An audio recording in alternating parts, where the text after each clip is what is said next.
나도 예배 드릴래 하는 것이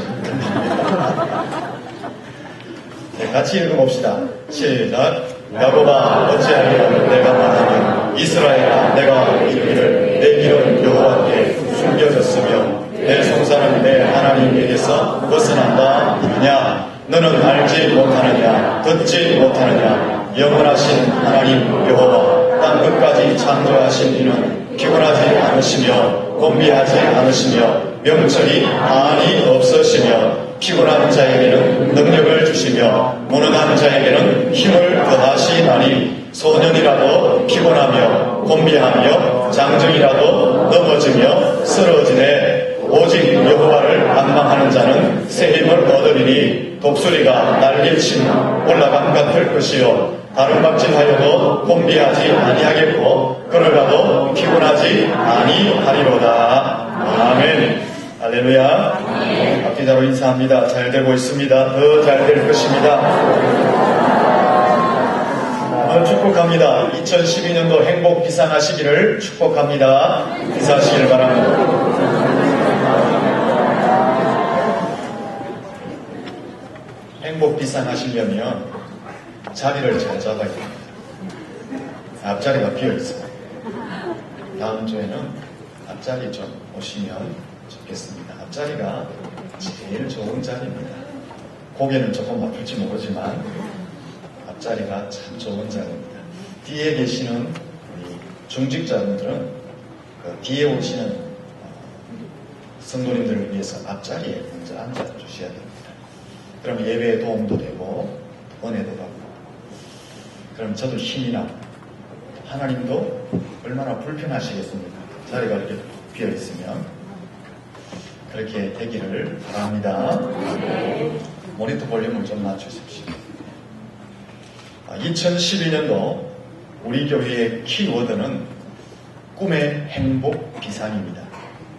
꿈의 행복 비상이라고 정한 것은 교회 설립 50주년, 즉 희년의 해에 교회와 성도들의 삶에 하나님께서 놀라운 일을 행하셔서 꿈꾸고 소망하는 것들이 이루어지며 그 일로 인하여서 행복한 노래를 부르고 행복한 삶, 행복한 섬김, 행복한 영향력, 행복한 교회 생활하기를 바라면서 꿈의 행복 비상이라고 표를 정하였습니다. 여러분의 모든 삶이 꿈의 행복 비상이 있기를 축복합니다. 그런데 현실을 보면 만만치가 않습니다. 새로운 한 해를 시작하면서 모든 교회들은, 모든 성도들은 행복 비상을 원합니다. 하지만 실제의 현실을 보면 오히려 이전보다도 더 답답하고 더 막막한 것이 지금 우리의 실제 현실입니다. 현재 우리나라의 정치판을 보면 조국의 미래가 암담한 것처럼 느껴집니다. 국론이라든지 이념이라든지 사상이라든지 가치관이라든지 이 도덕 모든 면에서 갈등과 혼란을 겪고 있습니다. 국민의 정서를 보면 극도의 이기주의와 인간성 파괴의 모습들이 극명하게 드러나고 있습니다. 문화도 없고 교육도 제대로 되지 않고 있습니다. 경제는 긴 어두움의 터널을 계속해서 헤매고 있는 그런 모습을 하고 있습니다. 대국관계는 김정일 씨가 사망한 이후 김정은 씨가 권력을 이양하는 과정에 있으므로 더욱더 이전보다 최악의 순간을 맞이하고 있습니다. 국제정세도 큰 변화가 없습니다. 어둡고 긴 터널을 계속 헤매고 있습니다. 그러한 국제정세 가운데 우리나라는 여전히 무언가 부족한 모습으로 국제사회 가운데 한가운데 있습니다. 개인의 삶도 마찬가지입니다. 요즘 대부분의 사람들 보면 삶에 지쳐 있습니다. 오랜 경제적인 압박 때문에 또한 질병의 문제 때문에 사람들이 지쳐 있습니다. 일을 해도 결실을 온전히 맺지 못하니까 지쳐져 있습니다. 인간관계가 복잡하기 때문에 사람들이 지쳐 있습니다. 치열한 경쟁 사회에서 이리 치고 저리 치고 하다 보니까 다 지쳐 있습니다. 그리고 세상의 정보는 얼마나 넘쳐나고 있습니까? 이 시대는 얼마나 급변하고 있습니까? 정보를 모르면 낙오자가 되고 변화하지 않으면 도태되어져 버리니까 넘치는 정보, 급변하는 사회 속에서 사람들이 지쳐가고 있습니다. 이보다도 더 우리를 피곤하게 하고 지치게 하는 것은 미래에 대한 불투명성입니다. 내가 깨끗하게 살고 성실하게 살고 열심히 살아도 장래에 잘 살 수 없다는 것, 미래의 희망을 가질 수 없다는 것, 그것이 이 시대의 사람들을 더 피곤하게 하고 더 지치게 만들고 있습니다. 미래에 대한 불안감이 우리의 삶을 피곤하게 만들고 있습니다. 그래서 이 시대의 사람들을 보면 우울증에 걸려있고 무기력증에 걸려있고 대인 공포증에 빠진 사람들이 참 많이 있습니다. 한국 교회를 봐도 좀 답답합니다. 힘을 너무나 교회들이 많이 잃어버렸습니다. 우리 민족이 일제치하에 고통받고 있을 때에, 전쟁으로 피 흘리고 있을 때에, 가난에 시달리고 있을 때에 한국의 교회는 나라와 민족의 희망이었습니다. 잠자던 민족성을 깨워내었고 절망하는 백성들에게 희망을 선포하는 그런 역할들을 교회가 해왔습니다. 그러한 때에 교회들은 부흥의 체험을 하게 되었고 대형 교회들이 일어나게 되었습니다. 근데 언제부터인가 교회는 정체되어져 버렸습니다. 아니, 교회는 지금 퇴보한다고 말하고 있습니다. 대형 교회들과 일부 목회자들이 빛을 잃어버린 잘못된 작태를 바람으로 말미암아, 그리고 성도들이 종교생활의 거침으로 말미암아 사회의 지탄의 대상이 된 것이 오늘 한국교회와 한국교회의 성도들의 실상인 것입니다. 교회가 세상 가운데 소망을 던져줘야 하는데 오히려 지탄의 대상이 되고 있는 것입니다. 이것이 우리가 살고 있는 현실입니다. 세계 정세를 봐도, 조국의 현실을 봐도, 한국교회를 둘러보아도, 우리 각 개인의 삶의 형편과 처지를 보아도 여기에서 희망, 소망, 행복, 비상, 이런 단어를 쓰기에는 너무나 어색한 지경에 놓여있는 것이 우리의 현 실정인 것 같습니다.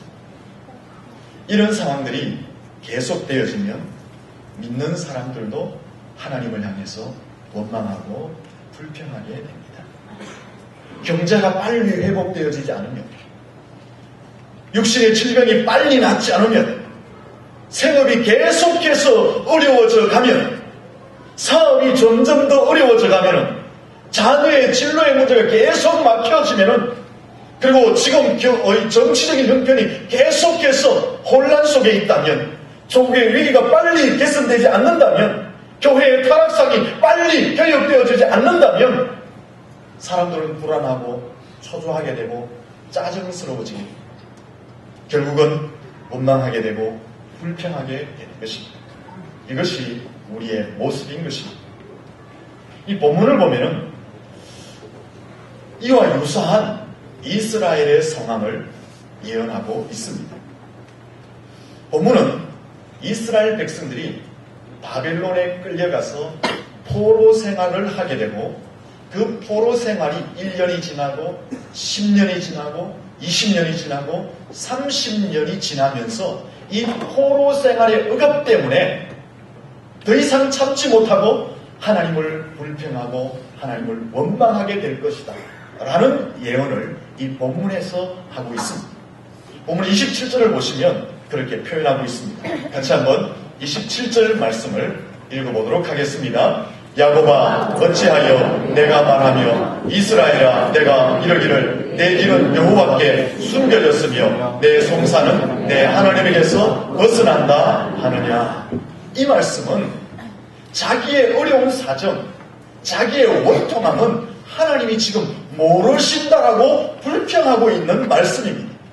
어려운 포로 생활을 하면서 내가 지쳐있는데 그 포로 생활로 내가 스트레스를 받고 있는데 하나님은 내 사정, 포로 생활로 인한 내 원통함을 하나님은 지금 전혀 모르고 계신다라고 하며 하나님을 향해서 불평하고 원망하고 있는 말인 것입니다.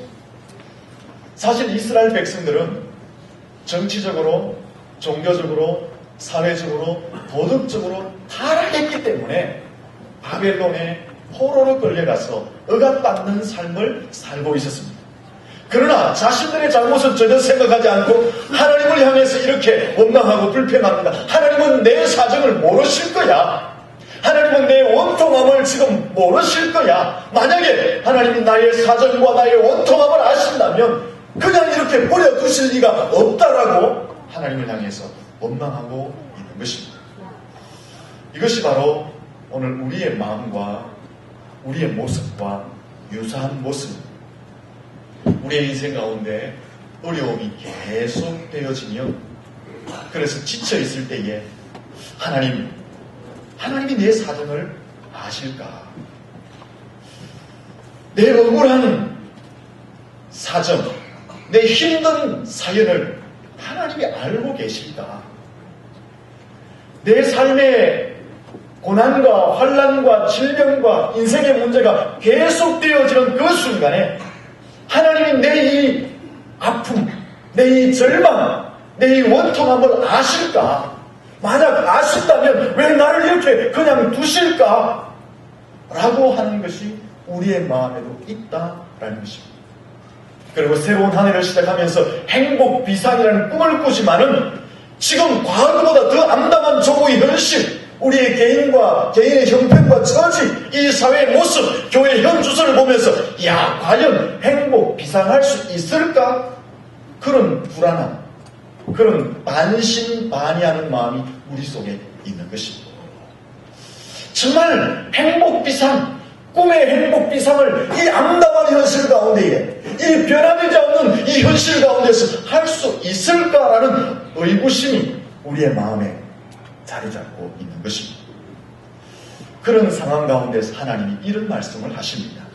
28절에서 30절입니다. 30절 말씀을 우리 같이 한번 읽어보도록 하겠습니다. 30절입니다.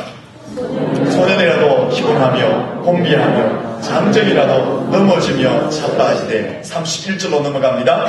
오직 여호와를 앙망하는 자는 새 힘을 얻으리니 독수리가 날개치며 올라가는 같을 것이요 다른 박질하여도 공비하지 아니하겠고 걸어가도 피곤하지 아니하리로다. 아멘. 이 본문의 말씀은 이스라엘 백성들에 대한 원망, 우리의 원망에 대한, 또 우리가 과연 행복 비상할 수 있을까라는 의문에 대한 답을 하나님께서 주고 있는 말씀인 것입니다. 너희들이 왜 피곤한지, 너희들이 왜 지쳐있는지, 너희들이 왜 고통스러워하고 있는지, 너희들이 무엇 때문에 원통스러워하고 있는지, 너희들의 억울함을 내가 다 안다라고 말씀하면서 하나님이 말씀하시기를 이렇게 말씀합니다. 너희들의 지침과 너희들의 피곤함과 억울한 사정을 해결할 수 있는, 넘어설 수 있는 길을 내가 보여주겠다라고 말씀하고 있는 것입니다. 새로운 한 해를 출발하면서 과연 꿈의 행복 비상을 할 수 있을까? 우리의 조국의 형편, 우리의 교회의 형편, 우리 개인의 형편을 보니까 도저히 암담하고 막막하고 답답한데 정말 행복 비상할 수 있을까라는 의구심을 가지고 있는 사람들을 향해서 하나님이 행복 비상할 수 있다라는 그 길을 제시하고 있는 말씀이다라는 것입니다. 그러면은 하나님이 제시하고 있는 길이 무엇입니까?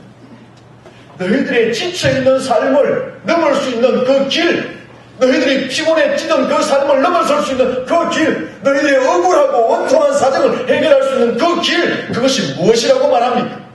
이 암담한 현실 속에서, 이 답답한 현실 속에서 우리가 꿈의 행복 비상을 할 수 있는 그 길이 무엇이라고 하나님은 제시하고 있습니다. 너무나 간단하게 설명하면 여호와를 앙망하는 것이다 라고 말씀하고 있는 것입니다. 피곤한 삶, 지쳐있는 인생, 억울한 사정, 넘어설 수 있는 길이 무엇인가? 이 답답하고 암울한 현실 속에서 우리가 꿈의 행복 비상을 할 수 있는 그 길이 무엇이냐? 여호와를 앙망하는 것이다 라고 말씀하고 있는 것입니다. 왜 여호와를 앙망하는 것이 넘어서서 꿈의 행복 비상을 할 수 있을까요? 하나님께서 새 힘을 주시기 때문에 그렇습니다. 하나님께서 새 힘을 주실 줄로 믿습니다. 옆 사람에게 축복합니다. 하나님께서 당신에게 새 힘을 주실 것입니다. 그러면 본문에서 하나님이 새 힘을 주시는데 그 새 힘은 어떤 힘일까요? 역시 31절에 보니까 독수리가 날개치며 올라감 같은 힘입니다. 그 힘을 받으면 어떻게 된다고 합니까? 다른 박질하여도 곤비하지 아니하겠고 걸어가도 피곤하지 아니하게 되는 능력의 힘을 받게 된다라고 말씀하는 것입니다. 여기 다른 박질하여도 곤비치 않는다는 것은요, 치열한 경쟁 사회 속에서 내가 인생의 목표를 향해 달려가는 그 길에서, 하나님께서 내게 주신 그 사명을 위해서 달려가는 그 길에서 내가 끊임없이 달려가도 넘어지거나 쓰러지거나 자빠지지 않는 끝까지 달려갈 수 있는 힘을 하나님이 주신다, 그런 뜻을 가지고 있는 것입니다. 걸어가도 피곤치 않는다는 것은 우리가 인생길을 걸어가다 보면은 수많은 장애물을 만납니다. 고난을 만납니다. 예기치 못한 사람들을 만납니다. 인생의 전투를 해야 됩니다. 힘든 일을 만나게 됩니다. 그러한 수많은 장애물을 만난다 할지라도 거기에서 지치거나 낙심하거나 좌절하거나 쓰러지지 않는 그것을 정복할 수 있는 힘을 말하고 있는 것입니다. 사랑하는 성도 여러분, 왜 하나님을 앙망하면 우리가 인생의 모든 것을 넘어서서 행복 비상할 수 있느냐? 하나님을 앙망하면 새 힘을 주시기 때문에 그렇다라고 설명하고 있는 것입니다. 사랑하는 성도 여러분, 그 새 힘은 독수리가 날개치며 올라감 같은 힘이라고 말씀하고 있습니다. 독수리는 상승 기류를 타고 올라갑니다. 보통 새들은 날개의 힘을 가지고 하늘을 나릅니다. 독수리는 날개의 힘보다는 바람을 타고 하늘을 올라갑니다. 그래서 비가 오고 때로 바람이 불고 폭풍우가 몰아쳐요. 도저히 다른 새들은 날 수 없는 그 상황에도 독수리는 솟아오르게 됩니다. 독수리는 오히려 바람 부는 것을 더 좋아합니다. 왜? 바람을 타고 그 바람을 기회로 삼아 솟아오르기 때문에 그렇습니다. 독수리는 바람이 불면은 날개를 펴고 가슴을 활짝 열고 그 바람을 가슴으로 맞고 하늘을 향해 비상하게 되는 것입니다. 다른 새들은 두려워서 다 피합니다. 바람이 두렵고 비가 두렵고 폭풍우가 두려워서 다 피합니다.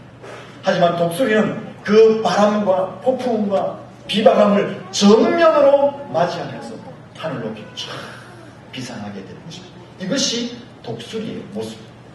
독수리 한 마리가 쫙 날고 있잖아요.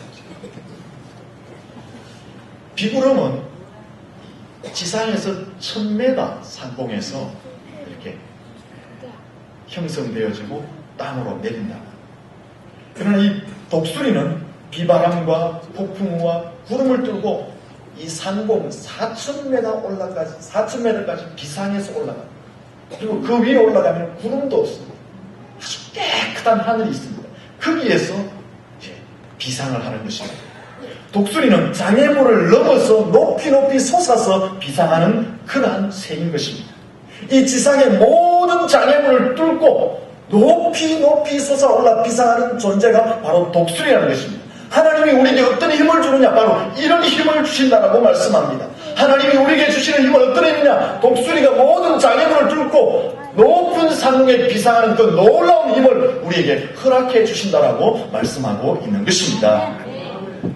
여러분, 우리의 인생에 아무런 비바람이 없으면, 폭풍이나 구름이나 장애물이 없으면, 그래서 행복 비상할 수 있는 은혜가 있다면 얼마나 좋겠습니까?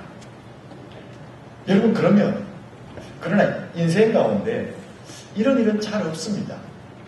그냥 아무런 장애물 없이, 예기치 못한 상황들 없이 그냥 행복 비상하게 되는 인생들이 거의 없다라는 것입니다.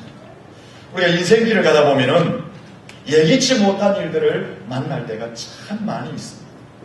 그러나 하나님이 주시는 새 힘을 받으면 폭풍우와 바람과 먹구름을 뚫고 솟아오르는 독수리처럼 인생의 폭풍우도 인생의 역경도 뚫고 우리가 솟아올라 비상하게 될 줄로 믿습니다.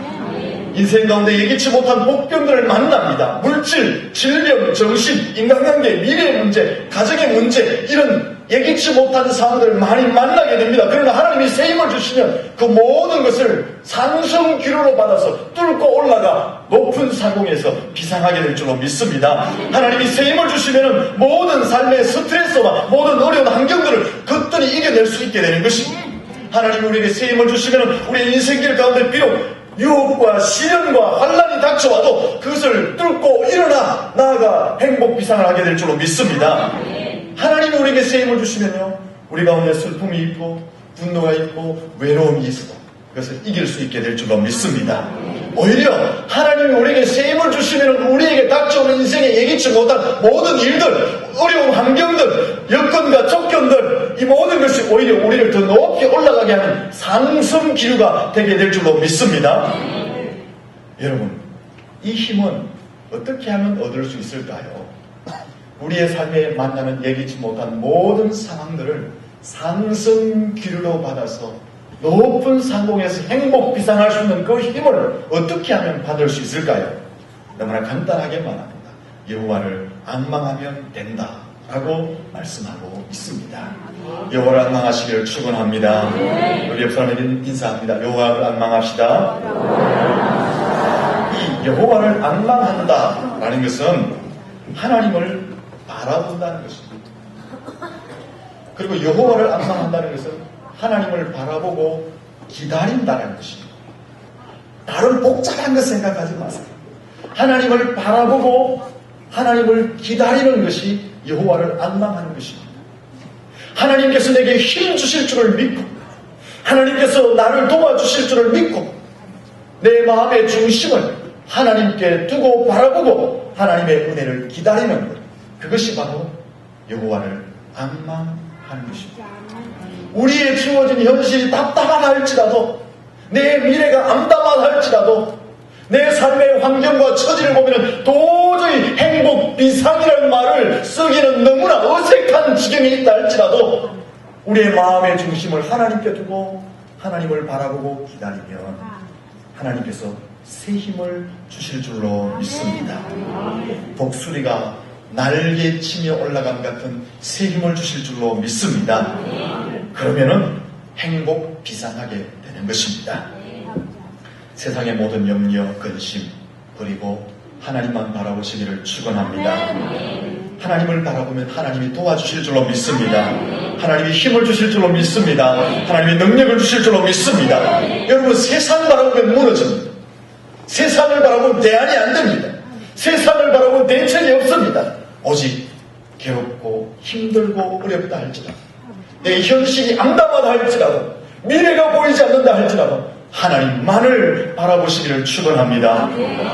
괴로울 때 주님의 얼굴 보라, 평화의 주님 바라보아라. 같이 한번 불러보겠습니다.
바라보시기를 축원합니다.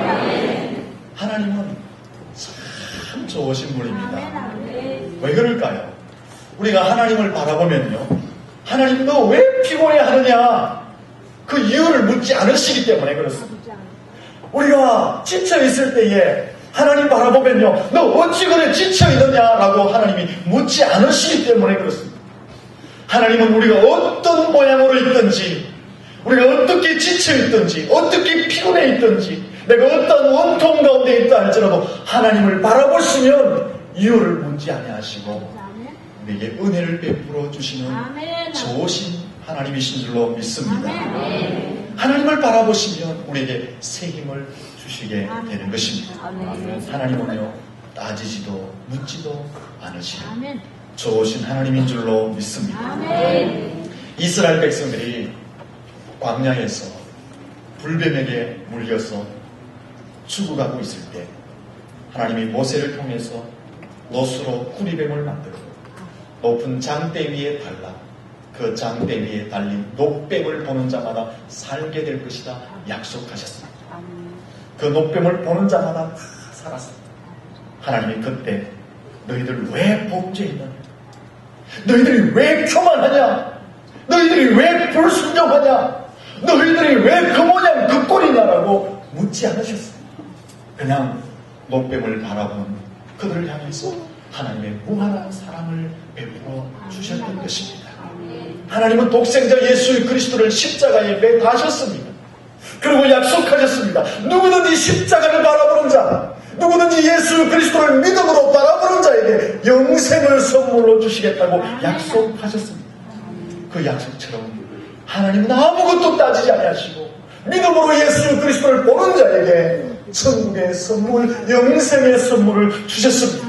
너의 죄가 무엇이냐, 너의 허물이 무엇이냐, 너의 연약함이 무엇이냐, 너의 인간됨이 무엇이냐, 하나님이 묻지 않으시고 하나님이 약속하신 대로 믿음으로 십자가를 바라보는 자, 믿음으로 예수를 바라보는 자에게 하나님께서는 한량없는 영생의 축복을 허락해 주셨던 것입니다. 사랑하는 성도 여러분, 하나님을 바라보시기를 축원합니다. 왜 하나님 바라보지 않고 환경을 바라보십니까? 왜 하나님 바라보지 않고 사람 붙들고 용을 쓰고 있습니까? 왜 하나님 바라보지 않고 물질 붙들고 살아가는가? 왜 하나님 바라보지 않고 인간적인 지혜와 인간적인 경험과 인간적인 지식을 붙들고 인생에 험난한 것을 헤쳐가려고 합니다. 그러니까 낙심하는 거예요. 그러니까 실패하는 것입니다. 하나님 바라볼 수 있기를 축원합니다. 시편에 말씀합니다.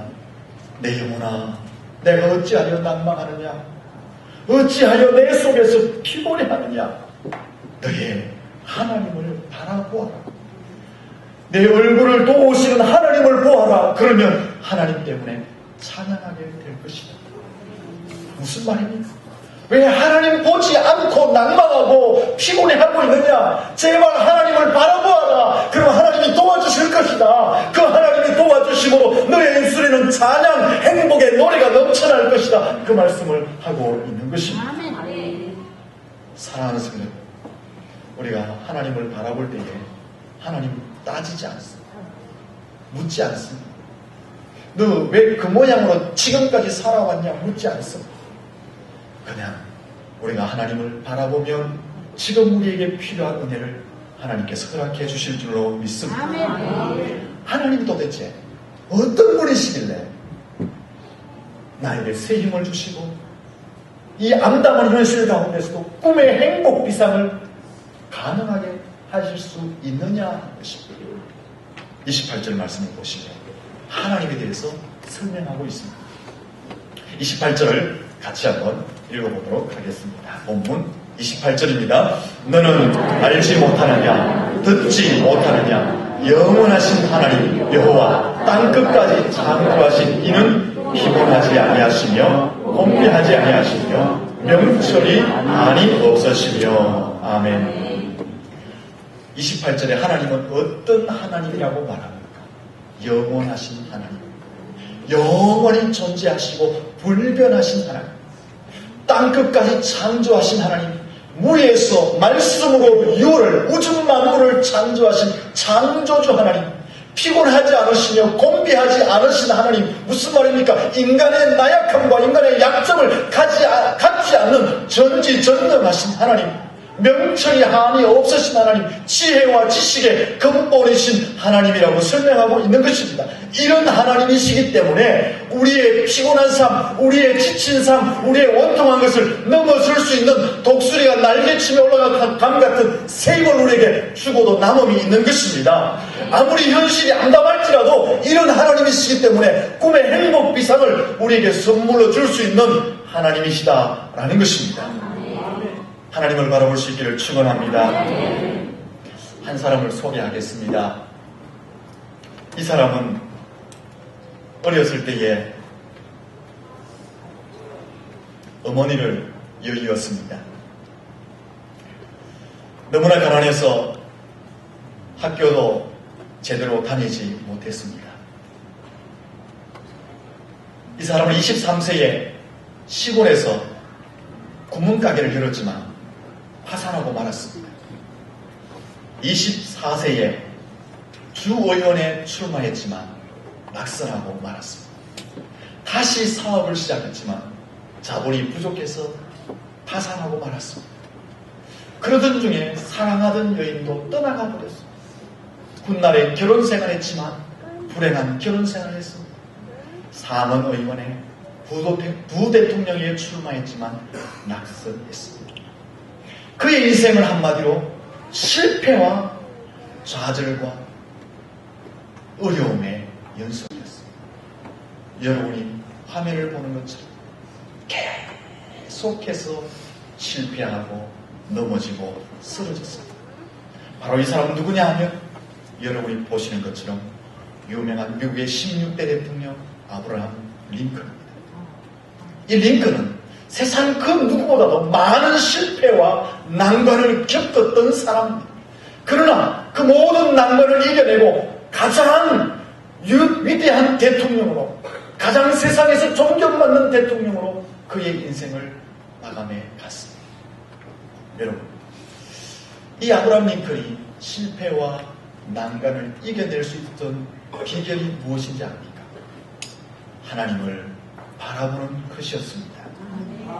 그는 어려울 때마다, 실패할 때마다 말씀을 의지하고 겸손히 무릎 꿇고 하나님을 바라보았다고 합니다. 그는 실패하고 낙심할 때마다, 낙선할 때마다 하나님을 의지했다고 합니다. 그는 하나님을 바라보고 하나님을 의지할 때마다 하나님께서 주시는 새 힘을 얻게 되었고 용기를 얻게 되었다고 합니다. 그래서 모든 실패와 모든 좌절과 모든 낙선을 이겨내고 마침내 영광의 자리, 꿈의 행복 비상의 자리에 이를 수 있게 되었다고 합니다. 사랑하는 성도님, 여러분은 어떻습니까? 여러분의 삶의 환경을 돌아보니까 막막하고 답답합니까? 행복 비상이라는 답을 얻기가 참 힘든 지경에 있습니까? 그렇습니다. 우리의 지금 현실을 보면 꿈의 행복 비상이라는 답을 얻을 수가 없습니다. 여러분, 계속되는 어려움의 삶을 살아왔습니까? 계속되는 힘든 삶을 살아왔습니까?